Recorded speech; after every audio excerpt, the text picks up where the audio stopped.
Gyan Sagar Educational Group presents eSchool.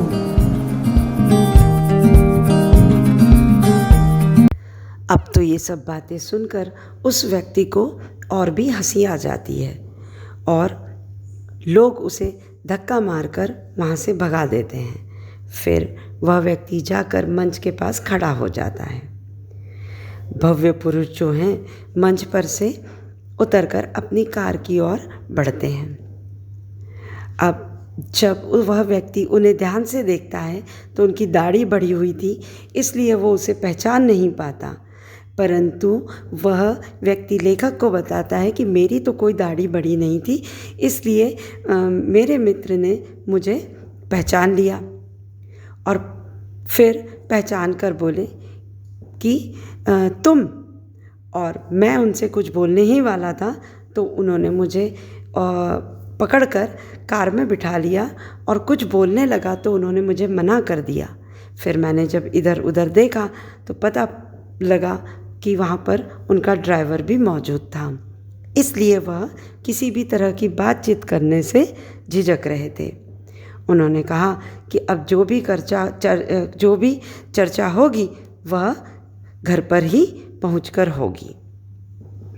अब मैं जब उसके बंगले पर पहुंचा तो उसका ठाठ देखकर हैरान रह गया।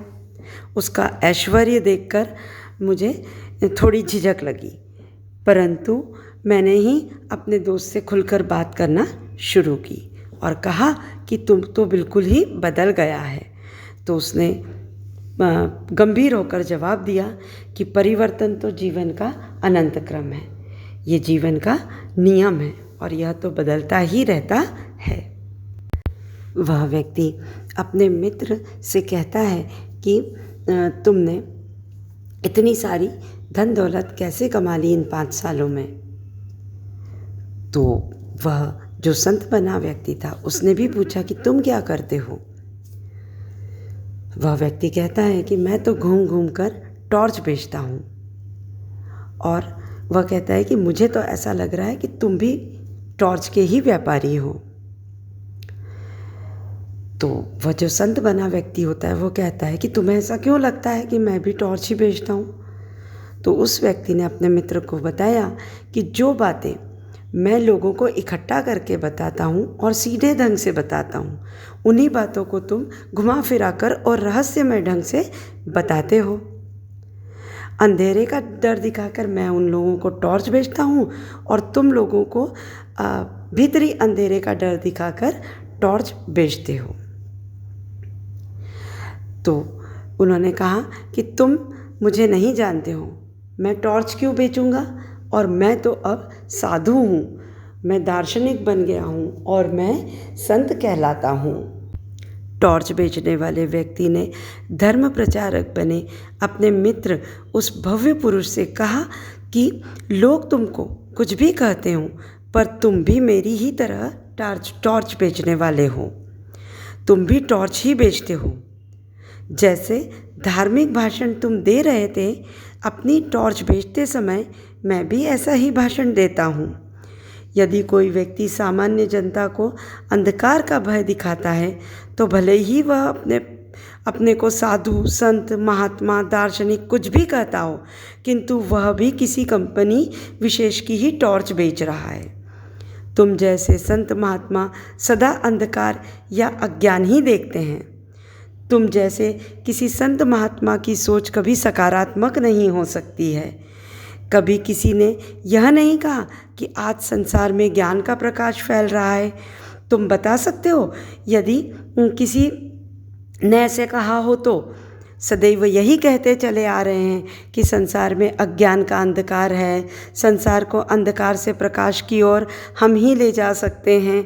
ऐसा न कहने का कारण यह है कि सभी को अपना अपना धंधा चलाना है, अपनी कंपनी की टॉर्च बेचनी है। मैं भी तो दोपहर के पूर्ण प्रकाश में यही कार्य करता हूँ कि अंधकार सब ओर व्याप्त है। अतः अब यह बता कि जैसे मैं सूरज छाप टॉर्च बेचता हूँ, तुम किस कंपनी की टॉर्च बेचते हो। अब वह व्यक्ति लेखक को बताता है कि उसकी बातें उसे ठिकाने पर ला देती हैं और उसने सहज ही कहा कि तेरी बात तो ठीक है, मेरी कंपनी कोई नई नहीं है, मेरी कंपनी का नाम सनातन है।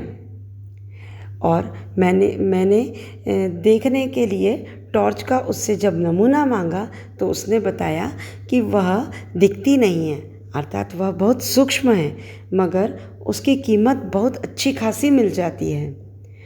मैं 2 दिन तक उसके पास रहा और लेखक ने उससे पूछा कि अब तुम कौन सा धंधा करोगे?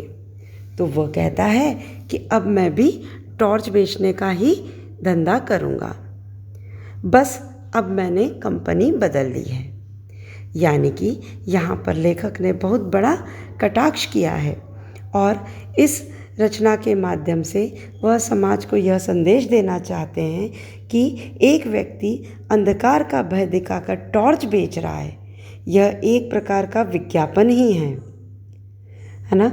और जो दूसरा ठग है वह पैसे कमाने के लिए प्रवचन को अपना धंधा बना लेता है। आज प्रवचनकर्ताओं की समाज में बाढ़ सी आ गई है। संत महात्मा धर्मगुरु बनकर भोली भाली जनताओं को बहका रहे हैं, पैसा कमाते हैं और यदा कदा वे अपना राजनीति में भी हाथ आजमा लेते हैं। लेखक यहाँ यह कहना चाहते हैं कि खरीदारी करते समय अपने विवेक का प्रयोग करें, यानी कि केवल विज्ञापन के चक्कर में ही न आए, है ना। और दूसरे इन प्रवचनकर्ताओं से बच कर रहें। ये साधु संत नहीं हैं, अपितु ये पैसा बटोरने वाले ठग हैं जो समाज को ठग रहे हैं और भोली भाली जनता को मूर्ख बना रहे हैं। वह संत और साधु के नाम पर जनता की धार्मिक भावनाओं का शोषण कर रहे हैं। वह धूर्त व ढोंगी है, वे केवल लोगों को बहकाते हैं, ठगते हैं, है ना। और चालाक बनने के साथ ही वह समाज के ऊपर बोझ भी हैं। उनका इस तरह से लोगों को ठगना या यह जो धंधा उन्होंने खोल रखा है यह निंदनीय है। धन्यवाद।